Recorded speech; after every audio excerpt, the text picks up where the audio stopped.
Welcome back, guys. Hope you guys enjoy this video. We're going to be talking about triggers being triggered and the benefits of it and why it's actually really good to be triggered. And I'm going to explain why, because trigger warning for this video is we're going to be really transparent in this video, and we're going to be really open and honest and open to hearing other perspectives to work on ourselves. So that's just an upfront pre-frame for this video. But we're going to be going through what is a trigger. So I speak about this a lot because it's something I'm passionate about, and it's something that's really served my life, changing my relationship with being triggered and the meaning behind it, and how to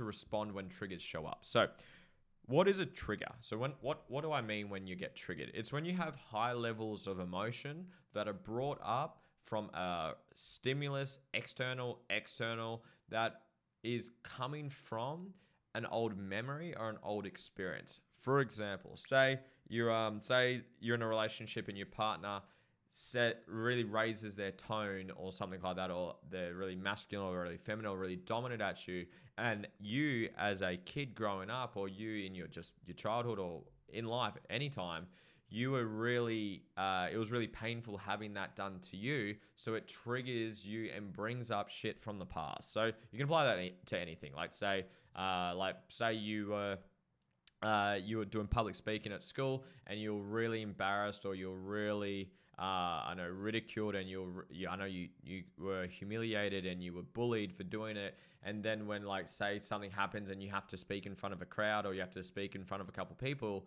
and it brings up those same emotions that are triggered from your past. So that's what I mean by triggered. So whenever just high levels of emotions come up because of a stimulus or a reminder or something that reminds you or triggers something in you from something that you've been through in the past. That's what I mean by that. Now, what is it being triggered from a feedback perspective? What triggered is, or what being triggered is it is feedback from the universe that it's given you consciousness that you haven't healed through something. Because it's kind of by definition, like, if you're triggered, it's triggering you from something that's still emotionally painful or negative to you, and that's why it triggers you. So therefore, it's giving you consciousness of things that you haven't healed through yet. And that right there is fucking life-changing if you actually look at it that way. So when you get triggered next, it's like, holy shit, I'm being triggered right now, and that means it's triggering something from my past that I haven't healed from. If I heal from that or work through that past event, I won't be triggered anymore. And that little shift of perspective right there has changed my fucking life and changed the way that I work with clients. So I've got questions at the end to ask yourself. So I'll come back to the question. So I just want you from now, just as I guess an overall level of consciousness, is just understand that when you are triggered, when high levels of emotion show up, it's feedback that you haven't healed through something, and the trigger in itself gives you that consciousness of where that trigger lies. So say, I don't know, you're walking through the shops, and I know, say a really big man or big woman walks towards you or something like that. You might have been maybe bullied, or you might have been like abused, or you may have been embarrassed by like a really big figure in your life, and that's where it's coming from. I've got a really private story. I won't share anyone's name. I know this person really, really well, and I know he or she won't mind me sharing this story because I won't use this person's name. But we're playing a board game together. So we're playing a board game. It's called Cashflow Quadrant. If you have done Rich Dad Poor Dad, really good board game to learn the basics of money. We're playing a board game, and I used a rubber. So this is a pen, but pretend it's a pencil, and there's a rubber on the end of it. And I used the rubber, and this person was like, "Ugh," and we're like this, like, "Ugh." I hate the sound of that. I'm like, man, woman, I didn't hear anything. What do you mean? It's like, oh, I just hate rubbers. I'm like, and this is me just being the coach mind that I've got. I was like, where's that coming from? I said, where in your life was a rubber present, or you're using a rubber, or there was a rubber going on, and it was fucking painful for you? And this person like had a big think, looked out and thought of it, like, fuck. I was in class. I can't remember the grade that he said, and he said it was a male, if you can tell by the way I'm saying he all the time. So he was in class, and he was chewing on a rubber. So he was chewing on it. I think it was like in grade like 1, 2, 3 or something like that. And the teacher, he told me, humiliated the shit out of him, like called him out in front of everyone and embarrassed the absolute shit out of him. And it really hurt him emotionally. So that pain perception he has linked to rubbers. So I was literally just using a rubber to rub out the writing on for the game, and it was painful for him. And even though it was a really small symptom, it was still a symptom. And if I follow that back to where it's originated from, if I follow that vein from where it's originated from, we'll find a painful event that is etched into that person's mind. And if you work on and balance out that event or that perception, then you'll take care of all those triggers moving forward. I hope that made sense. I got a little bit deep then. I hope that made sense then. So for example, I asked this person, I said, great man, thank you for sharing. I'm curious, what specifically was the painful part about that situation?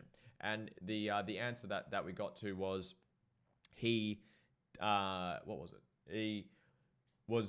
he really cared about people's opinions. He was really embarrassed. And I said, beautiful man. I said, what is the benefit of being embarrassed and caring about people's opinions?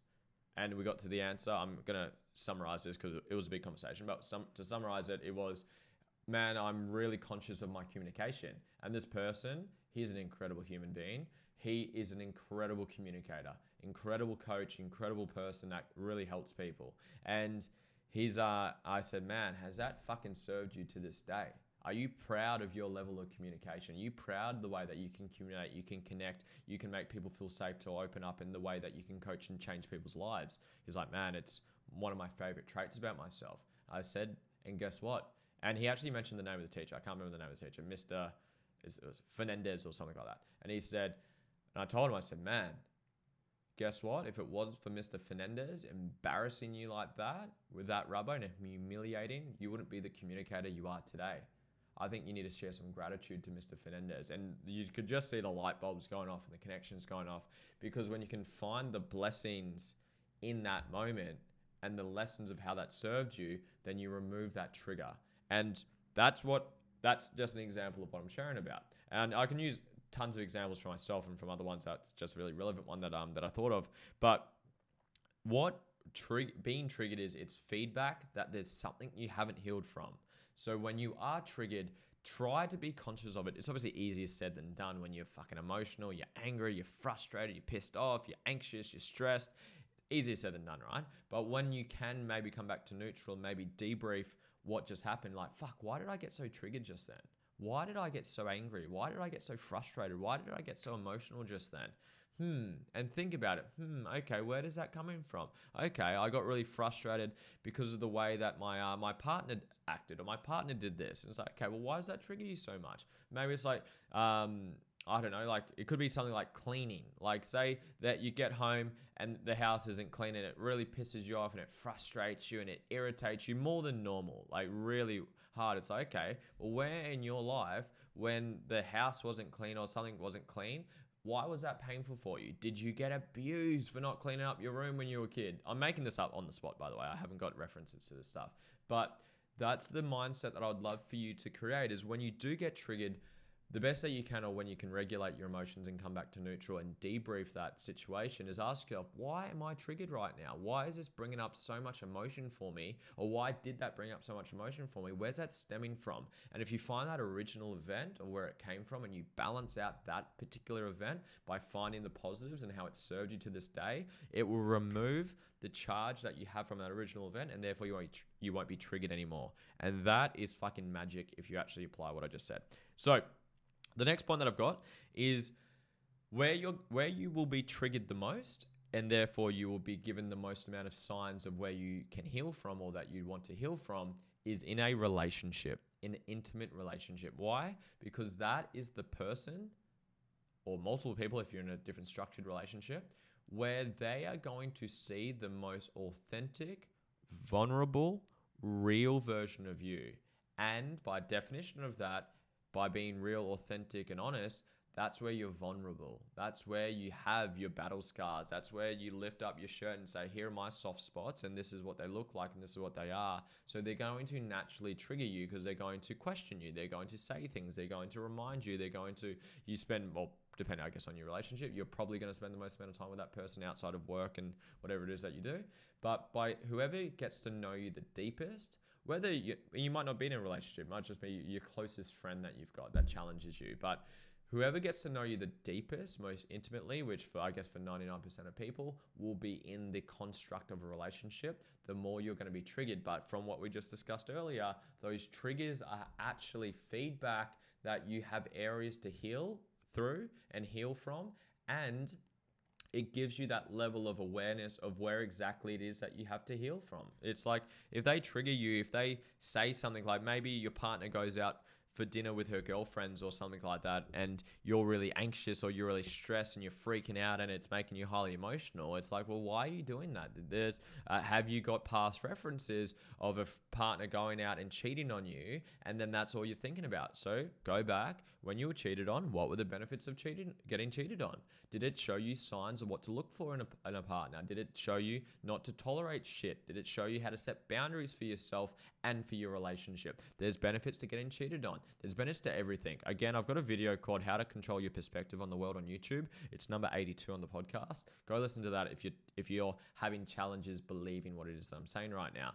So really understand that when you're triggered, it's giving you things to heal from, and whatever that original event that you want to heal from or that you need to heal from, even if it is the most fucked up event that you could ever describe ever, there's benefits to it. How can people that go through the most fucked up things in life, physical, mental, emotional abuse, and become some of the most fucking inspiring people on the fucking planet? I use Oprah's story very frequently. Someone who was born to a 12-year-old mother. A 12-year-old mother. I think it might have been 14 actually. 14 or 12. Let's say 14. A 14-year-old mother. Someone that was born to a child. A child giving birth to a child. She was gone through foster care, growing up as a child. She was sexually abused from family members or friends of the family half a dozen times through her childhood. She fell pregnant through one of those and gave birth to a stillborn child at the age of 14. The same age that her mother gave birth to her, she gave birth to a stillborn child. She was fired from jobs for being overweight. She was fired from her job for the color of her skin. She was going through all of those things. Look where she is today. I'm not saying she had to go through those things to get there, but I question, would she have the level of drive and fucking passion to do what it is that she's done if she didn't go through that? Because problems create strength, problems create grit, problems create character.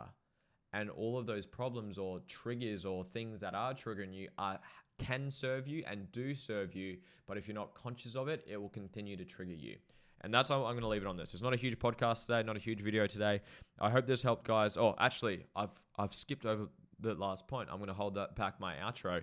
But how to work on this is to ask quality questions, because the quality of your life is a reflection of the quality of question that you ask yourself consistently. So you want to get conscious on the question that you're asking yourself. Not like, why is this happening to me? This is bullshit. Why are all the good guys taken? Why do I keep attracting all this shit into my life? Because whatever you ask, you're going to get an answer to. So you want to ask quality questions. Where is this coming from? What have I experienced in my past that is triggering this in me today? And once you get clear on that, you might ask, like, have I been through something similar before? Where have I felt unsafe? When have I felt alone? When have I felt lonely? When have I felt frustrated? When have I felt angry? When have I, start to think through that. And then when you find those events or those experiences you've been through, the questions like, how has this served me? How is this making me better? How has this made me a better man or a woman today because of that exact thing? How has that problem or that pain point or that experience shaped me into the man or woman that I am today? And ask those real quality questions so you can control your perspective on this, so those things don't trigger you anymore. I'm going to leave it there. I hope that helped, guys. If you got some value, please like, comment, share, subscribe, please. If you don't, I have a big passion and a big goal to build up my YouTube. So if you're listening on a podcast, go to my YouTube if you can, subscribe, like, comment, and share this with one person. If you got value from this, I would love for you to share this with one person.